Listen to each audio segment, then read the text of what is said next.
Bonjour.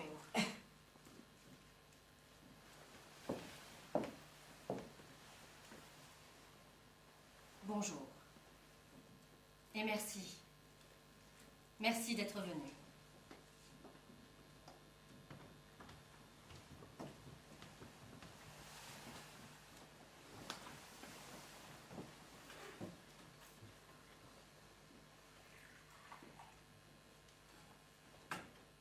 Merci.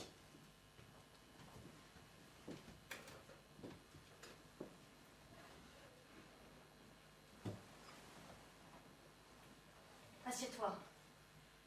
Je t'en prie.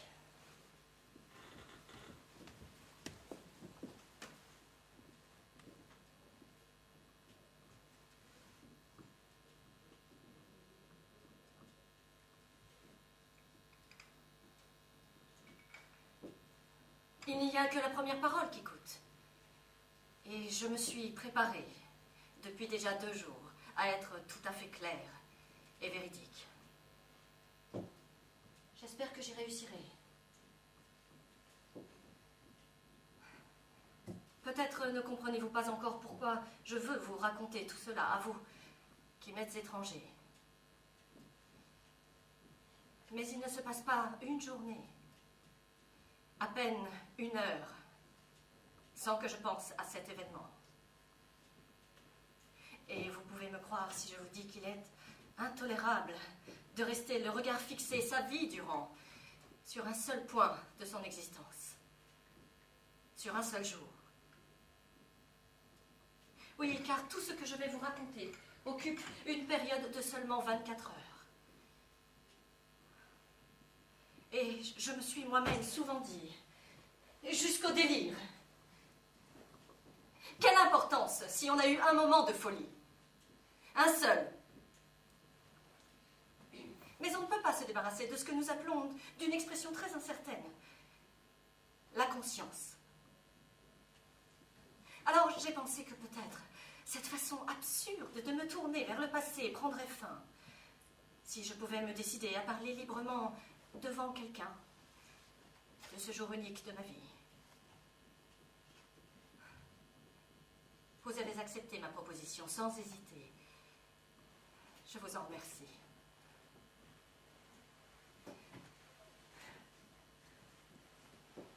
Donc, je voudrais vous raconter un seul jour de ma vie. Le reste me semble sans importance et ennuyeux pour tout autre que moi.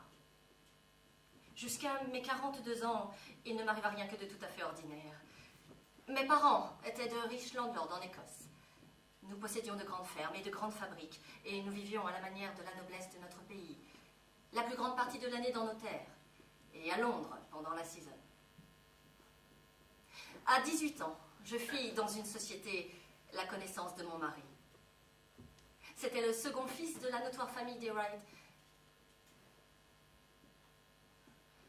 disons des R.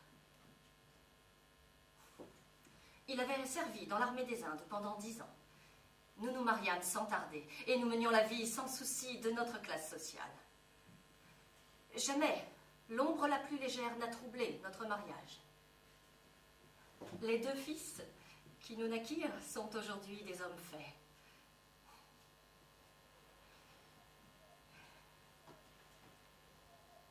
J'avais 40 ans lorsque mon mari mourut, subitement. Il avait rapporté de ces années passées sous les tropiques une maladie du foie.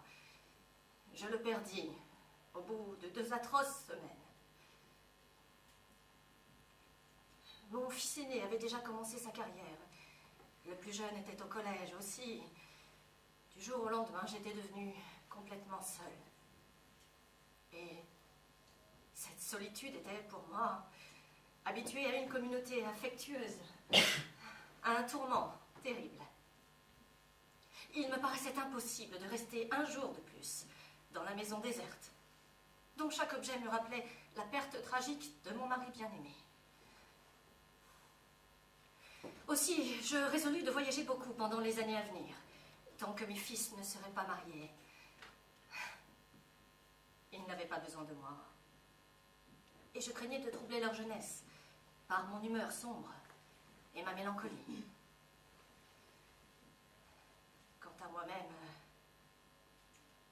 Je ne voulais et ne désirais plus rien.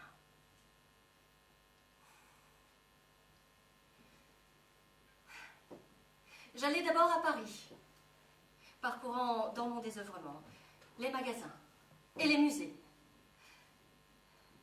Mais la ville et les choses, tout me restait étranger. J'évitais les gens, parce que je ne supportais pas les regards de compassion polie qu'ils jetaient sur mon vêtement de deuil.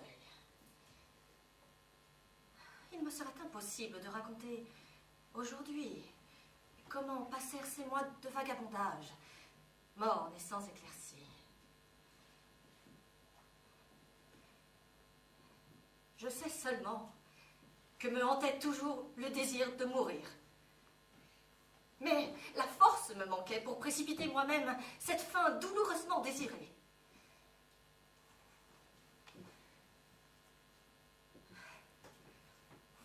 Donc, la seconde année de mon veuvage, c'est-à-dire dans la 42e année de ma vie, au cours de cette fuite inavouée devant l'existence, et pour essayer de tuer le temps, je m'étais rendue au mois de mars à Monte-Carlo. À parler sincèrement, c'était par ennui. Moins ma sensibilité était vive en elle-même, plus je ressentais le besoin de me jeter là où le tourbillon de la vie est le plus rapide. Quelqu'un qui n'éprouve plus rien ne vit plus que par les nerfs, à travers l'agitation passionnée des autres, comme au théâtre ou dans la musique. C'est pourquoi j'allais souvent au casino. Mon mari, sans être léger, aimait assez fréquenter les salles de jeu. Et c'est avec une sorte de piété spontanée que je continuais d'être fidèle à ses anciennes habitudes. C'était pour moi une excitation que de voir passer sur la figure d'autrui des vagues de bonheur ou d'accablement. Tandis qu'en moi, c'était une affreuse marée basse. C'est là que commencèrent ces 24 heures, qui bouleversèrent mon destin pour des années.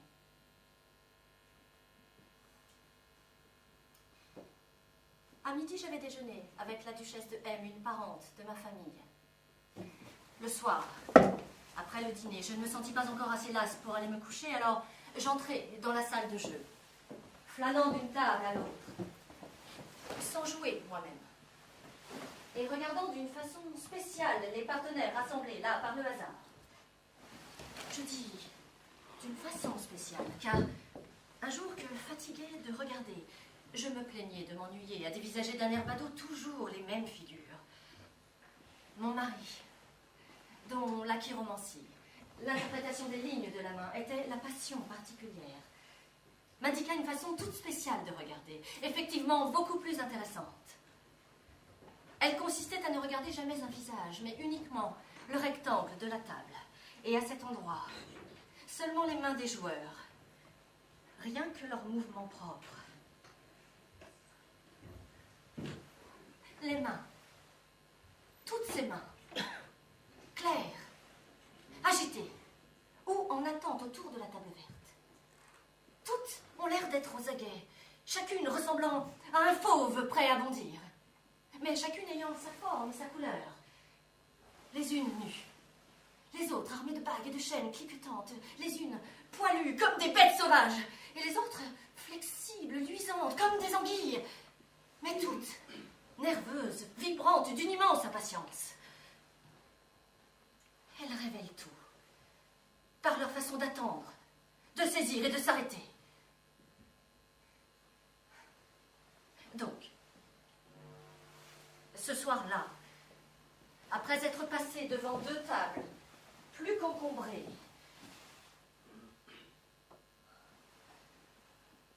je vis, là, 2 mains comme je n'en avais encore jamais vu. Une main droite et une main gauche qui étaient accrochées l'une à l'autre comme des animaux en train de se mordre. C'étaient des mains d'une beauté très rare, extraordinairement longue, extraordinairement mince et pourtant traversée de muscles très rigides. Des mains très blanches, avec au bout des ongles pâles, nacrés, délicatement arrondis. Je les ai regardées toute la soirée. Ce qui d'abord me surprit, c'était leur fièvre. Ici, je le compris tout de suite, c'était un homme débordant de force, qui concentrait toute sa passion dans les extrémités de ses doigts, pour qu'elle ne fît pas exploser son être tout entier. Et maintenant, à la seconde où la boule tomba dans le trou, avec un bruit sec et mat, et où le croupier cria le numéro... Le 24. Ah! À cette seconde, les deux mains se séparèrent l'une de l'autre comme deux animaux frappés à mort par une même balle. Elles retombèrent toutes les deux. Puis, l'une d'elles, la droite, se mit péniblement à relever la pointe de ses doigts. Elle trembla. Elle se replia, tourna sur elle-même, hésita. Et finalement saisit avec nervosité un jeton. Cette main s'arqua comme une panthère faisant le gros dos. Et elle cracha le jeton de 100 francs qu'elle tenait au milieu du carreau noir. Et tout de suite, la gauche se réveilla, glissa, rampa vers sa sœur toute tremblante. Non. Jamais. Jamais encore je n'avais vu des mains ayant une expression si extraordinairement parlante. Mais maintenant, il me fallait voir l'homme, voir la figure à qui appartenaient ces mains magiques. J'eus un sursaut de frayeur. Jamais je n'avais vu un tel visage. C'était celui d'un jeune homme d'environ 24 ans. Il était mince, délicat, un peu allongé, et par là, si expressif. Tout comme les mains, il n'avait rien de viril, semblant plutôt appartenir à un enfant, jouant avec passion. Oh! Une mèche de cheveux mouillés, d'un blond lumineux, était collée au front. Elle tombait sur le devant, comme quelqu'un qui fait une chute. Lorsque le croupier poussa vers lui 20 pièces d'or, une lumière brutale étincela dans ses yeux. Je ne pouvais m'en détacher. Si quelqu'un m'avait observé à ce moment-là, il aurait forcément pris la fixité de mon regard pour une hypnose. Je n'entendais rien, je ne sentais rien. Je ne voyais pas les gens qui se pressaient autour de moi. Mais un peu plus tard, arriva un moment terrible. La voix du croupier annonça... Mais zéro! À ce moment-là, les deux mains contractées bondirent comme pour saisir quelque chose qui n'était pas là. Alors elles s'abattirent presque agonisantes sur la table. Mais ensuite, elles reprirent soudainement vie encore une fois. Elles coururent fiévreusement de la table au corps dont elles faisaient partie. Grimpèrent comme des chats sauvages le long du tronc, fouillant nerveusement dans toutes les poches, en haut, en bas, à droite, à gauche, pour voir s'il n'y aurait pas encore, quelque part, comme une dernière miette, une pièce de monnaie oubliée. Mais toujours, elle revenait vide. Je tremblais. Toute secouée d'horreur, tellement je participais malgré moi à tous ces sentiments. Comme si c'était mes propres doigts qui là fouillaient désespérément à la recherche de n'importe quelle pièce d'argent dans les poches et les plis du vêtement, tout chiffonné. Et soudain, d'une brusque saccade, l'homme se leva en face de moi, comme quelqu'un qui se dresse pour ne pas étouffer. Derrière lui, la chaise roula sur le sol. Sans faire attention aux voisins étonnés et inquiets, il s'éloigna de la table d'un pas lourd.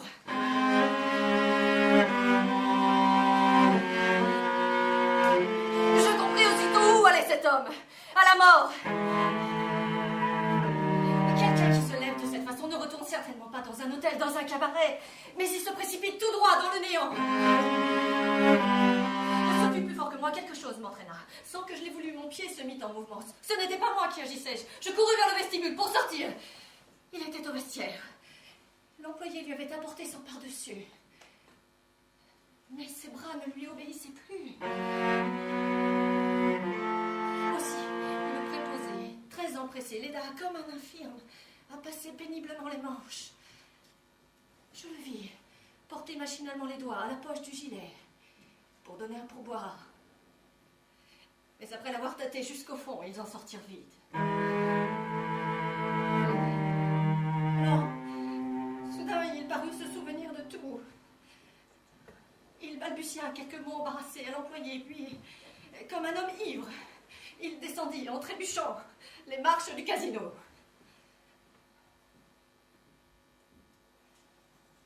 Cette scène était si bouleversante. Vite, je me fis donner mon vestiaire et, sans penser à rien de précis, tout machinalement, tout instinctivement, je m'élançai dans l'obscurité sur les pas de cet homme.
J'ai promis de vous raconter avec une sincérité absolue tout ce qui s'est passé. Mais je dois exiger que vous ayez complètement foi dans ma sincérité et que vous n'attribuiez pas à ma manière d'agir des motifs cachés dont aujourd'hui peut-être je ne rougirai pas, mais qui, dans ce cas-là, serait une supposition entièrement fausse. Lorsque je suivis précipitamment dans la rue ce joueur accablé, je n'étais nullement amoureuse de ce garçon. Je ne pensais nullement à lui comme à un homme. Et de fait, après la mort de mon mari, je n'ai jamais jeté un seul regard sur un homme. C'était pour moi quelque chose de définitivement révolu. En vérité, il me serait difficile de qualifier avec précision le sentiment qui alors m'entraîna si irrésistiblement à la suite de ce malheureux. Il y avait de la curiosité, mais surtout une peur terrible, ou pour mieux dire, la peur de quelque chose de terrible. Il est probable que je ne faisais là pas autre chose que le geste absolument instinctif que l'on fait pour retenir un enfant qui, dans la rue, n'a pas vu arriver l'automobile. Sinon, comment expliquerait-on que des gens qui eux-mêmes ne savent pas nager s'élancent du haut d'un pont au secours de quelqu'un qui se noie? C'est simplement une puissance magique qui les pousse à se jeter à l'eau avant qu'ils aient le temps de réfléchir à la témérité insensée de leur entreprise.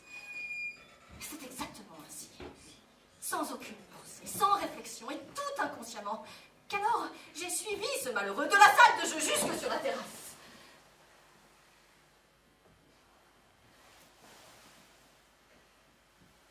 Ce jeune homme se laissa tomber sur un banc, lourdement, comme un sac. Seul tomba ainsi à mort. Et maintenant, imaginez ma situation. Je me trouvais à 20 ou à 30 pas derrière le banc. Il allait être minuit et j'étais toute seule, dans le jardin public, avec cet homme à l'aspect de suicider. 5 fois. 10 fois, j'avais déjà réuni toutes mes forces et j'étais allée vers lui. Mais toujours, la pudeur me ramenait en arrière. Je ne pouvais ni parler, ni m'en aller, ni faire quoi que ce fût, ni le quitter. Je serais restée encore la moitié de la nuit à attendre de la sorte, quand quelque chose de plus fort que moi triompha de mon irrésolution.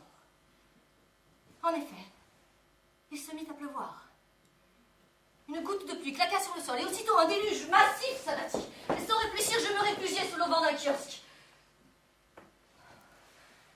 Mais malgré ce déluge torrentiel, le malheureux garçon restait immobile sur son banc. L'eau coulait à flot par toutes les gouttières. Alors, d'un bond, je passai sous la pluie cinglante et je secouai sur son banc ce paquet humain tout ruisselant d'eau.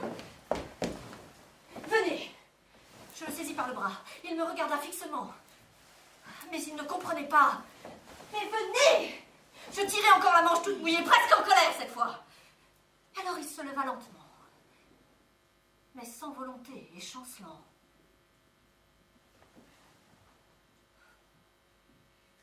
Que voulez-vous? À cela, je ne trouvais aucune réponse. Je ne savais pas moi-même où aller avec lui. Je cherchais uniquement à l'arracher à cette froide averse, à cette indifférence, insensé et suicidaire. Je ne lâchais pas son bras, je continuais à le tirer jusqu'au kiosque. Venez. Mais venez. Allez.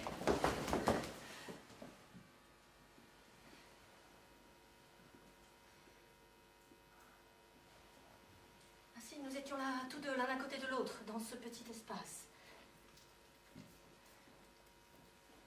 Je ne pouvais tout de même pas rester longtemps près de cet inconnu tout ruisselant. Il fallait absolument faire quelque chose. Le mieux pensé, j'étais de le conduire chez lui dans une voiture et de rentrer chez moi. Demain, il saura bien se débrouiller. Où habitez-vous? Je n'habite nulle part. Je suis venue de Nice ce soir même. On ne peut pas aller chez moi.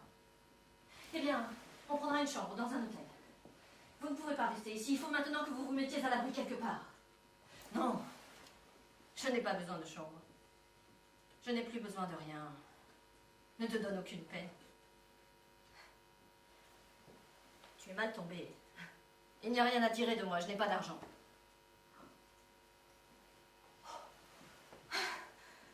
Je m'aperçus de son affreuse méprise. Il me prenait pour une de ces cocottes qui rôdent la nuit autour du casino. Mais peu importe. Mon seul sentiment était que je devais le sauver. Ne vous inquiétez pas pour l'argent. Et venez. Il faut que vous partiez d'ici. Je vous trouverai bien à l'abri. Ne vous inquiétez de rien. Vous n'avez qu'à venir. Ah, comme tu voudras. Tout m'est égal. Après tout, pourquoi pas? Partons. J'ouvris mon parapluie. Il vint à côté de moi. Il passa son bras sous le mien. Cette familiarité soudaine me fut désagréable. Nous avançâmes de quelques pas dans la direction du casino. Et comme des fiacres passaient à ce moment-là, j'en appelai un, où nous montâmes. Le cocher demanda où aller. Dans un petit hôtel. N'importe lequel. Le cocher fit partir les chevaux. L'inconnu, assis près de moi, restait muet. Il me semblait accompagner un cadavre. J'essayais de réfléchir, de trouver une parole, mais rien ne me venait à l'esprit. Au bout de quelques minutes, la voiture s'arrêta. Je descendis la première et je payai le cocher, tandis que l'autre, tout somnolent, refermait la portière. Nous étions devant la porte d'un petit hôtel que je ne connaissais pas. Je fouillai dans mon sac. Voici 100 francs. Vous allez prendre une chambre. Et demain matin, vous rentrerez à Nice. Je vous ai observé dans la salle de jeu. Je sais que vous avez tout perdu. Et je crains que vous ne soyez sur le point de faire une bêtise. Ce n'est pas une honte que d'accepter du secours. Allons, prenez. Mais il repoussa ma main avec une énergie que je n'aurais pas cru possible de sa part. Ne gaspille pas ton argent. Il n'y a plus rien à faire pour moi. Non, il faut que vous le preniez. Demain, vous penserez autrement. Maintenant, entrez à l'hôtel et dormez un bon coup. Tout sera différent quand il fera jour. Je lui tendis de nouveau l'argent. Il me repoussa, encore une fois, avec violence. Cela ne sert à rien. Il vaut mieux que la chose se passe dehors, plutôt que de tacher de sang la chambre de ces gens-là. Vous allez entrer à l'hôtel et prendre une chambre. Demain matin, je viendrai vous chercher et je vous conduirai aussitôt à la gare. Il faut que vous partiez d'ici. Il faut que demain même vous retourniez chez vous. On ne verse pas sa vie au fossé quand on est jeune pour avoir perdu quelques centaines, quelques milliers de francs. C'est une lâcheté. Demain, vous me donnerez raison. Demain. Demain, si tu savais où je serais demain, allez, rentre chez toi. Ne gaspille pas ton argent. Mais je ne cédais pas. Il y avait en moi comme une furie. Je saisis violemment sa main et j'ai mis de force le billet de banque. Et résolument, j'allais à la sonnette. Et je la tirai. Bien. Maintenant, j'ai sonné. Le portier va venir. Vous monterez. Et vous vous coucherez. Demain matin, à 9h, je vous attendrai devant la maison. Et je vous conduirai aussitôt à la gare. À ce moment-là, de l'intérieur, la clé grinça dans la porte. Et le garçon de l'hôtel ouvrit. Viens, dit-il d'une voix décidée. Et je sortis autour de mon poignet l'étreinte de fer de ses doigts. Je voulais me défendre, me dégager, mais ma volonté était neutralisée. Vous le comprendrez, j'avais honte devant le gardien qui s'impatientait de me débattre contre un inconnu. Brusquement, je me retrouvais à l'intérieur de l'hôtel. Je voulais parler et dire quelque chose, mais ma voix s'étouffait dans mon gosier. Sa main était était posée sur mon bras, lourde, autoritaire. Elle m'entraînait dans l'escalier. Une clé tourna dans la serrure. Soudain, je me retrouvais seule, avec cet inconnu, dans une chambre inconnue, dans un hôtel quelconque, dont aujourd'hui encore, je ne sais pas le nom.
Je vous jure,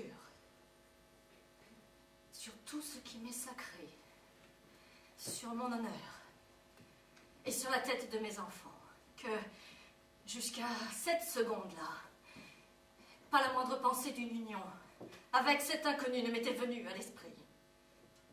Que réellement j'étais sans volonté. Et que, privée de conscience, j'étais tombée soudain comme par une trappe du chemin régulier de mon existence dans cette situation.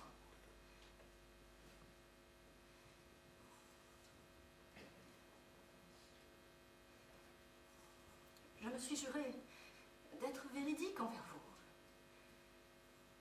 Mais vous me dispenserez de vous raconter ce qui se passa cette nuit-là dans cette chambre. Je n'ai jamais oublié, ni n'oublierai aucune seconde de cette nuit. Car là, j'ai lutté avec un être humain pour sa vie. Et cette nuit fut tellement remplie de lutte, et de paroles, de passion, de colère, de haine, de larmes de supplication, d'ivresse, qu'elle me parut durer 1000 ans. Et que nous, ces deux êtres humains qui chancelaient enlacés vers le fond de l'abîme, l'un enragé de mourir, et l'autre en toute innocence, nous sortîmes complètement transformés de ce tumulte mortel, différents, entièrement changés, avec un autre esprit et une autre sensibilité.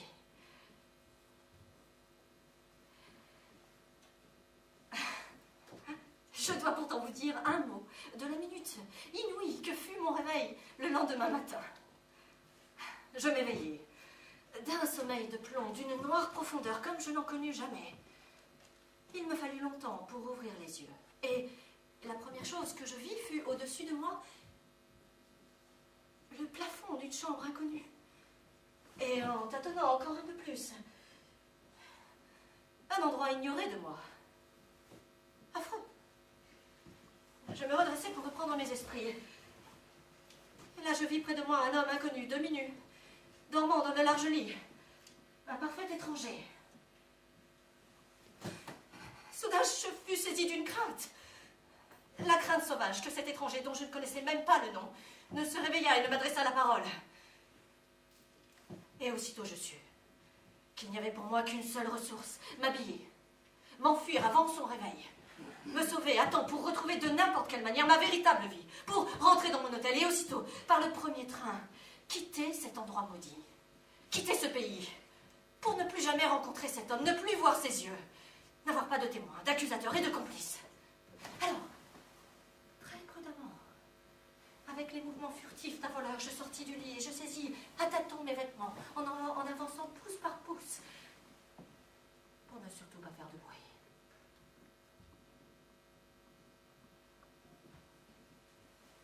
Je m'habillai avec des précautions infinies, redoutant à chaque seconde son réveil.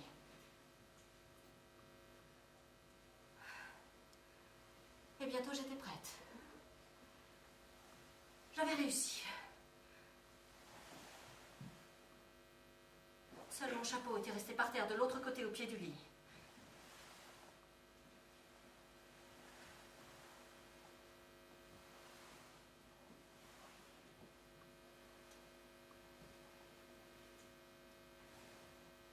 Et au moment où, sur la pointe des pieds, j'allais le ramasser, je ne pus pas faire autrement. Malgré moi, il me fallut jeter encore un regard sur le visage de cet homme qui était tombé dans ma vie comme une pierre du haut d'une corniche.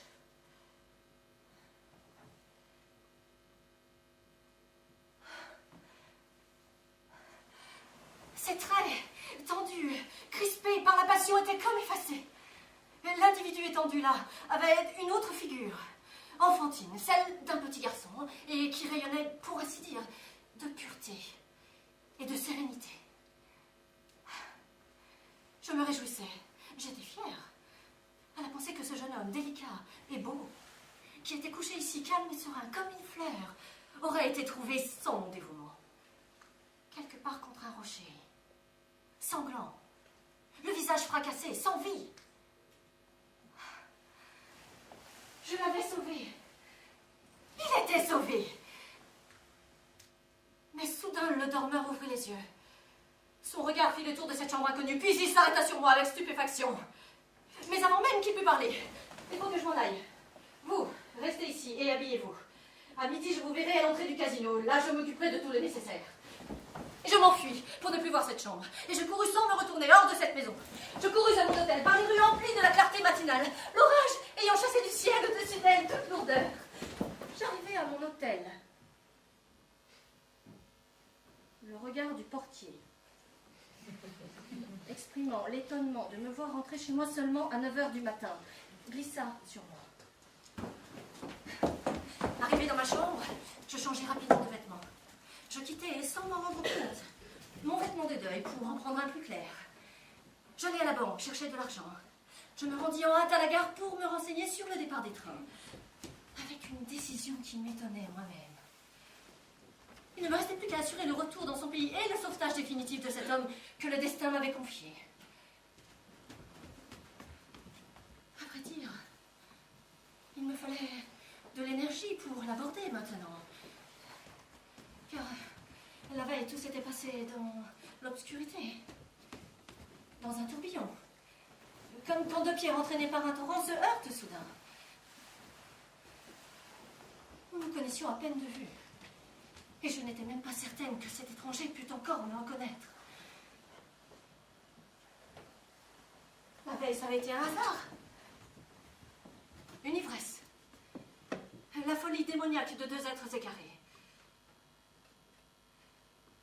Mais aujourd'hui, à la clarté impitoyable de la lumière du jour, j'étais forcée de l'aborder avec ma personne, avec mon visage, comme quelqu'un de bien vivant. Mais tout cela se fit plus facilement que je ne le pensais. À peine, à l'heure convenue, m'étais-je approché du casino qu'un jeune homme se leva d'un banc et courut au-devant de moi. Il se pencha sur ma main. Et il resta ainsi pendant 1 minute à me baiser respectueusement les doigts, en ne faisant que les effleurer. Puis il se recula, s'informa de ma santé, me regarda avec attendrissement. Il y avait tant de décence dans chacune de ses paroles qu'au bout de quelques minutes, toute inquiétude m'eût quittée. Je l'invitai à déjeuner dans un petit restaurant.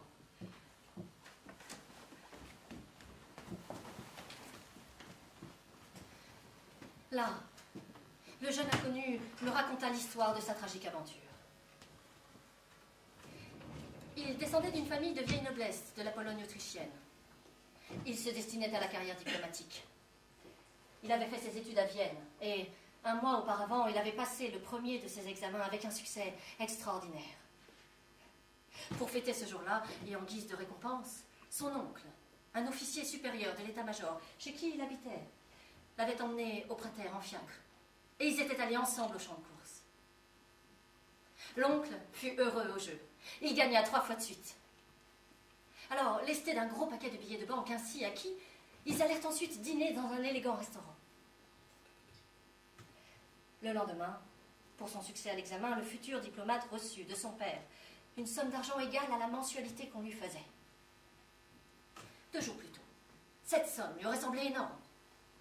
Mais aujourd'hui, après la facilité de ce gain, elle lui parut insignifiante et mesquine. Aussi, dès qu'il eut déjeuné, il retourna à l'hippodrome, paria passionnément et farouchement, et son bonheur, ou plutôt son malheur, voulut qu'il quittât le prater après la dernière course avec le triple de son argent. Dès lors, la rage du jeu, tantôt aux courses, dans les cafés, dans les clubs, s'empara de lui, dévorant son temps, ses études, ses nerfs, et surtout ses ressources. Il n'était plus capable de penser, de dormir en paix, encore moins de se dominer. Il avait mis en gage sa montre, ses vêtements. Et finalement, se produisit quelque chose d'épouvantable. Il vola à sa vieille tante, dans une armoire, 2 gros pendentifs, qu'elle portait rarement. Il engagea l'un pour une forte somme, laquelle, le soir même, fut quadruplée par le jeu.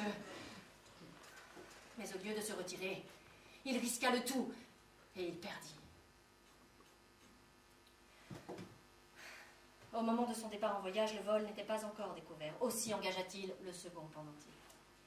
Et obéissant à une inspiration subite, il prit le train pour Monte-Carlo, afin de gagner à la roulette la fortune dont il rêvait. Déjà, il avait vendu sa malle, ses habits, son parapluie.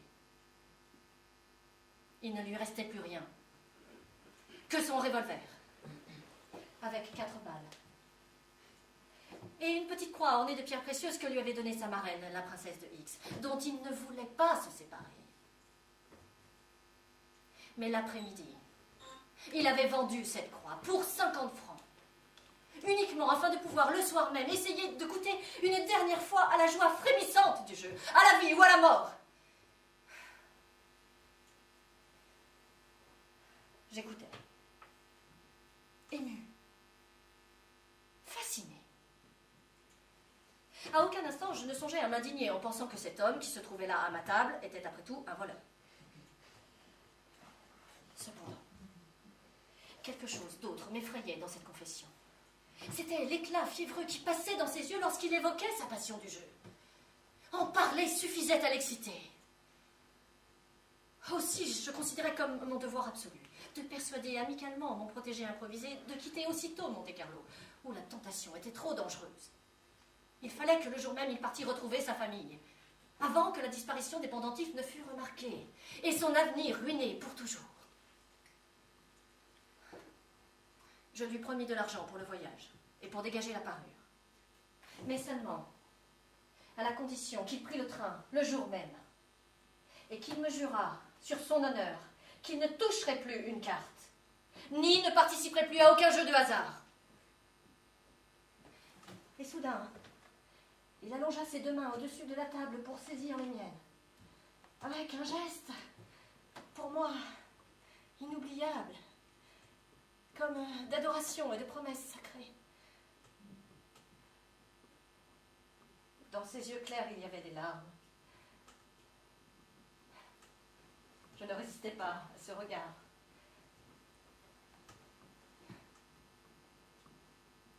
La gratitude rend heureux.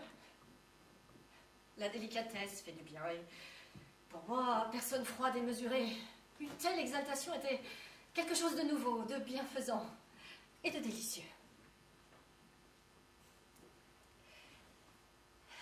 Lorsque nous sortîmes du restaurant, la mer, tout à fait apaisée, brillait magnifiquement, bleue jusqu'aux hauteurs du ciel, et seulement piquée de blanc là où planaient des mouettes.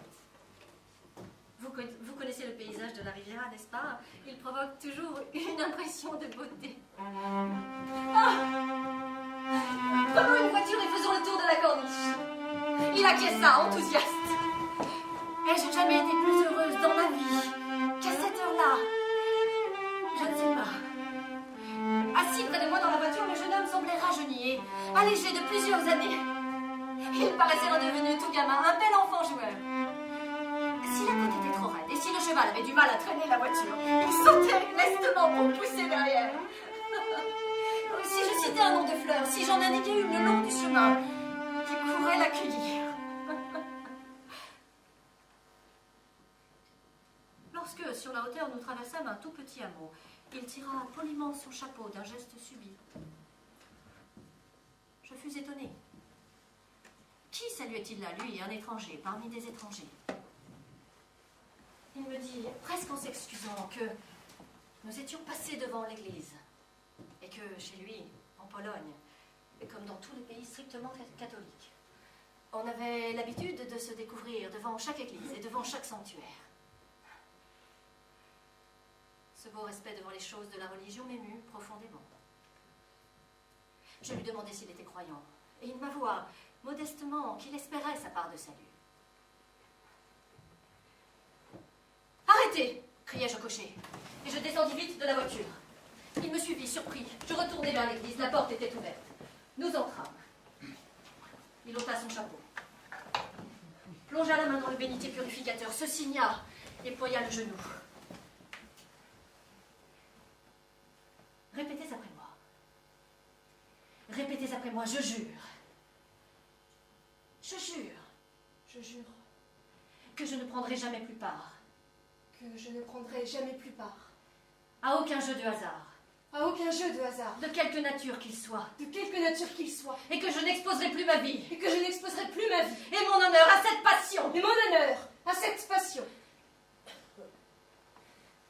Ces paroles résonnèrent dans le vide absolu du lieu. Puis il y eut un grand moment de silence. Panie Jezu, dzięki Ci, że postawiłeś tego anioła na mej drodze. Ta piękna dusza przywraca mnie do życia. Panie Boże, zachowaj ją na zawsze w swojej łasce i miłości. Skruszony, klęczę tu przed Tobą i obiecuję Ci porzucić demona gry. Uchroń mnie przed wszelką pokusą. Amen. C'est Dieu qui vous a envoyé vers moi. Je viens de le remercier.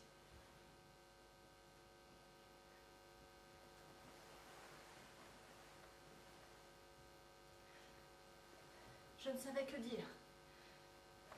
Je sentais que j'avais réussi en tout. Cet homme, je l'avais sauvé pour toujours. Nous sortîmes de l'église pour revenir dans la lumière radieuse. Pendant 2 heures encore, nous suivîmes en voiture lentement jusqu'au sommet de la montagne, le chemin panoramique, qui, à chaque tournant, offrait une nouvelle vue. Mais nous ne dîmes plus rien. Vers 5 heures de l'après-midi, nous rentrâmes à Monte-Carlo. J'avais alors un rendez-vous avec la cousine de mon mari, qu'il ne m'était plus possible de différer. Et à vrai dire, je désirais profondément une pause, une détente à cette violente exaltation de mon sentiment, car c'était trop de bonheur. Je priai mon protégé de venir avec moi à l'hôtel, seulement pour un instant. Là, dans ma chambre, je lui remis l'argent nécessaire pour le voyage et pour dégager la parure. Nous convînmes que pendant mon rendez-vous, il irait prendre son billet au chemin de fer. Puis le soir, à 7 heures, nous nous rencontrerions dans le hall de la gare, une demi-heure avant le départ du train qui, par gêne, le ramènerait chez lui. Au moment de partir, il me regarda. Il voulait me dire quelque chose. Mais ensuite, il s'inclina soudain, encore une fois, et il quitta la chambre.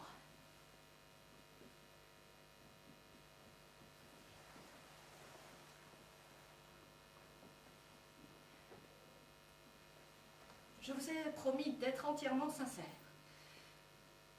Alors, à cette heure-là, quand le jeune homme quitta la chambre et que je restais seule, j'eus la sensation d'un coup venant frapper mon cœur.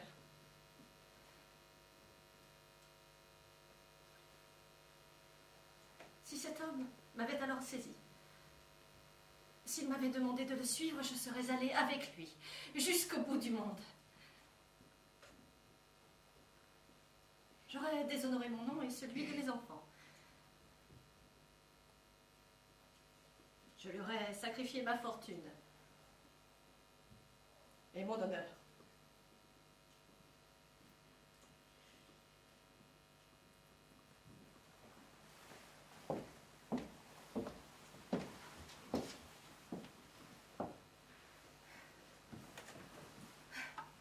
Je sortis, avec peine.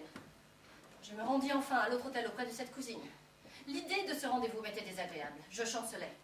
Mes pensées étaient décousues et aussi incertaines que mes pas.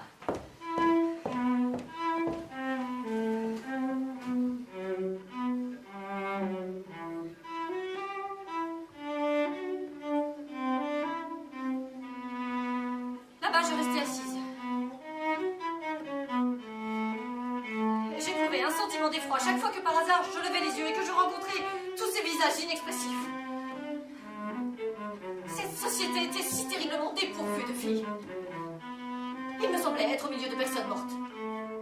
Alors que, toujours au-dedans de moi, surgissait sa figure. Dans une heure ou deux, je la verrai pour la dernière fois. Malgré moi, j'avais poussé un léger soupir. La cousine de mon mari se pencha vers moi pour me demander ce que j'avais si je me trouvais mal, car j'étais toute pâle et toute soucieuse.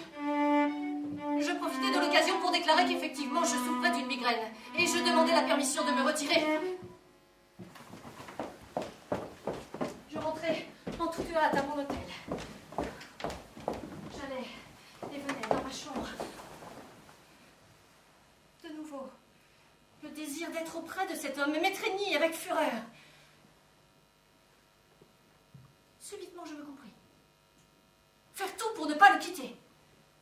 Et en une seconde, toute de véhémence, ce désir devint une résolution. Je sonnai la femme de chambre pour qu'elle m'aidât à préparer les bagages, car le temps pressait. Nous entassions dans les malles mes vêtements. Je me représentais par avance tout ce que serait cette surprise. Comment je l'accompagnerais jusqu'au train. Et lorsqu'au dernier, au tout dernier moment, il me tendrait déjà la main pour l'adieu final. Comment je suivrais brusquement dans le wagon le jeune homme étonné pour être avec lui cette nuit-là, la nuit suivante, et tant qu'il me voudrait. Une sorte d'ivresse tourbillonnait dans mon sang. Je riais très fort à l'improviste, tout en jetant les robes dans mes malles. Au grand étonnement de ma femme de chambre. Le temps pressait. Il était près de 7 heures, il restait tout au plus 20 minutes jusqu'au départ du train. Le commissionnaire prit mes malles. Je me précipitai au bureau de l'hôtel pour acquitter ma note. Le gérant me rendait l'argent. J'étais prête à sortir lorsque... une main toucha délicatement mon épaule. C'était ma cousine inquiète de mon prétendu malaise. Je n'avais vraiment que faire d'elle. Chaque seconde de délai signifiait un retard fatal. Il faut que tu te couches, insista-t-elle. À coup sûr, tu as de la fièvre. Et c'était fort possible. Mais je protestai. Elle m'offrit de l'eau de Cologne. Et elle voulut elle-même m'en rafraîchir les tempes. Moi, je comptais les minutes. Je regardais la pendule au-dessus du hall. Il était 7h28 et le train partait à 7h35. Adieu, il faut que je parte. Je courus dans la rue vers la gare. Avec une fureur aveugle, je m'élançai vers la grille d'essai au quai, mais là, l'employé m'arrêta. J'avais oublié de prendre mon billet. Avec violence, j'essayais de l'amener à me laisser malgré tout aller jusqu'à la voie. Mais le train se mettait déjà en marche. Je regardais fixement en tremblant de tous mes membres pour essayer d'apercevoir au moins encore un regard de l'une des fenêtres des wagons. Au moins un geste d'adieu, un salut. Mais la marche rapide du train m'empêchait d'apercevoir son visage. Les voitures roulaient toujours plus vite. Et au bout d'une minute, il ne resta plus devant mes yeux obscurcis qu'un nuage de fumée. Noir.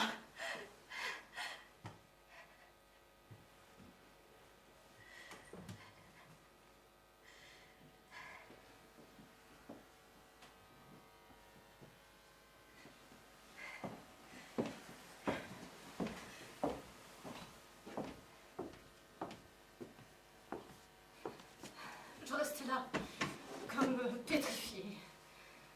Dieu sait combien de temps.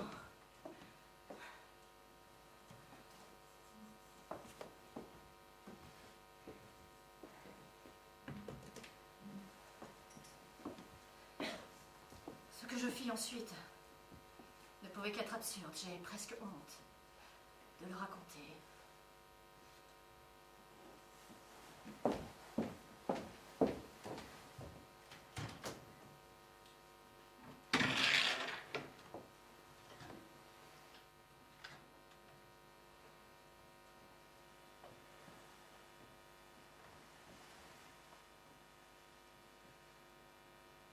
Je me rendis dans la salle de jeu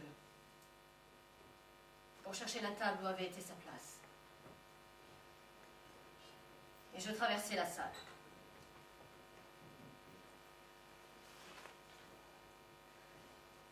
Et là, il se trouvait assis.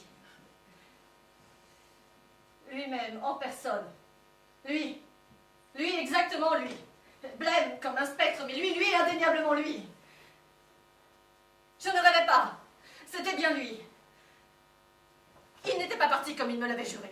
L'insensé était resté. Et il avait porté ici, au tapis vert, l'argent que je lui avais donné pour rentrer chez lui. Et il était venu le jouer, à cette même table. Un sursaut de tout mon être me poussa en avant. Il me regarda d'un air heureux. Ça marche bien. Je l'ai senti tout de suite en entrant. Il s'interrompit brusquement. Le croupier cria « Faites vos jeux !» Et son regard se détourna comme aimanté. Il m'avait complètement oublié. J'étais disparue, perdue, effacée de son existence. Vous allez vous lever. Tout de suite. Rappelez-vous le serment que vous avez fait aujourd'hui, dans l'église. Misérable parjure que vous êtes. Il me regarda, tout pâle. Oui. Oh mon Dieu, oui, je viens. Pardonnez-moi. Mais un moment encore. Il jeta très vite 5 pièces d'or sur le rectangle. Rien que cette seule partie, je vous jure qu'ensuite je m'en irai. La boule avait commencé à rouler. Le croupier cria le numéro 24. Il avait perdu. Mais il ne se retourna pas. Il avait déjà oublié sa promesse. Levez-vous. Immédiatement. À l'instant même, vous avez dit que ce serait la dernière partie. Fichez-moi la paix. Vous me portez malheur. Toujours quand vous êtes là, je perds. Ça a été le cas hier. Et aujourd'hui encore. Allez-vous-en. Je vous porte malheur. Moi. Menteur. Voleur. Vous qui m'avez juré. L'enragé bondit de sa place et me poussa en arrière. Fichez-moi la paix. Je ne suis pas sous votre tutelle. Voici votre argent. Il me jeta quelques billets de 100 francs. Mais maintenant, laissez-moi tranquille.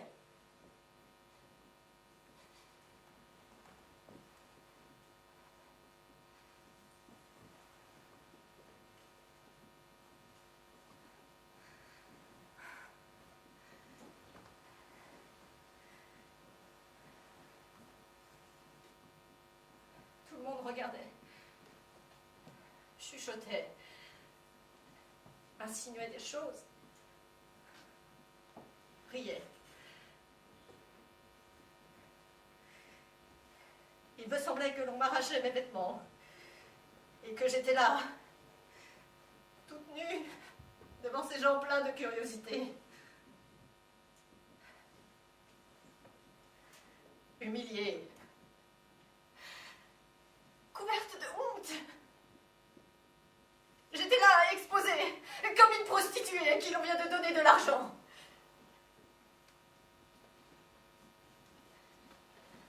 Deux 300 yeux insolents étaient là, à me dévisager.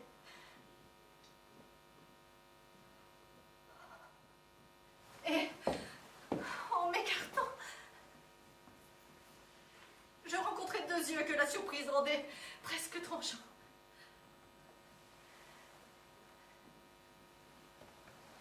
C'était ma cousine qui me regardait d'un air égaré. Je me précipitai hors de la salle. J'eus assez de force pour me diriger tout droit jusqu'au banc. Le même banc où, la veille,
Une dizaine d'années après,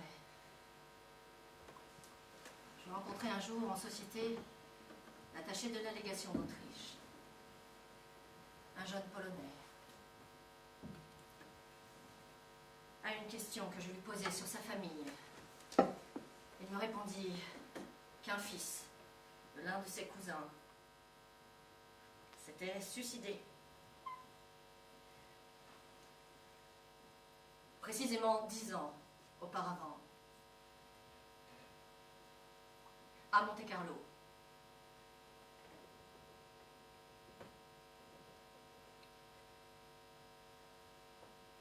Je ne sourcillais même pas. Cela ne me fit presque plus mal. Peut-être même cela me fit-il du bien, car ainsi disparaissait tout danger de le rencontrer encore. Je n'avais plus contre moi d'autres témoins que mon propre souvenir.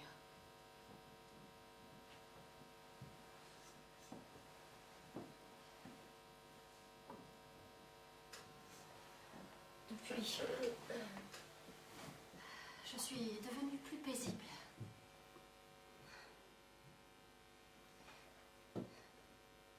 Vieillir n'est au fond pas autre chose que n'avoir plus peur de son passé.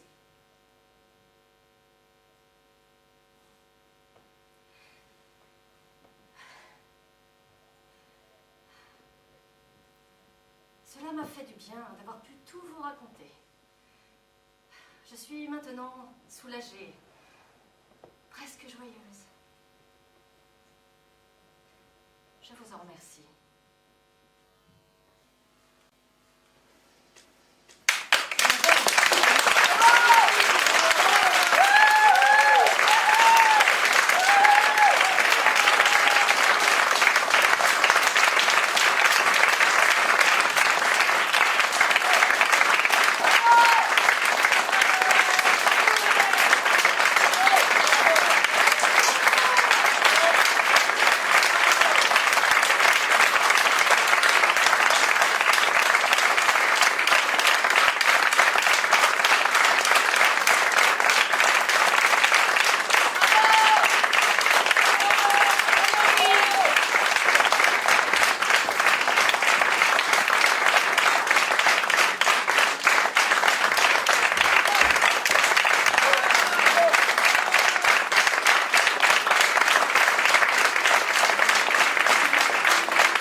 C'était la dernière de la saison en fait, donc nous allons profiter, Mona et moi, pour dire quelques mots pas très longs, pour remercier déjà le Théâtre Essaillon de nous avoir accueillis et d'avoir fait confiance dans ce projet. Voilà, merci, et grâce à eux aussi, on sera de retour à la rentrée, donc merci au Théâtre. Et puis merci à toute l'équipe autour de ce projet, tous nos hommes, ils sont nombreux, on ne va pas tous les citer, on va juste en citer un. Les autres, vous comprendrez, mais il y en a, je crois, qui sont pas loin dans la salle. On les embrasse fort et on dit surtout à Freddy, qui est le metteur en scène, Freddy Vio, metteur en scène de ce spectacle, merci, merci beaucoup, on t'aime.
Bah oui.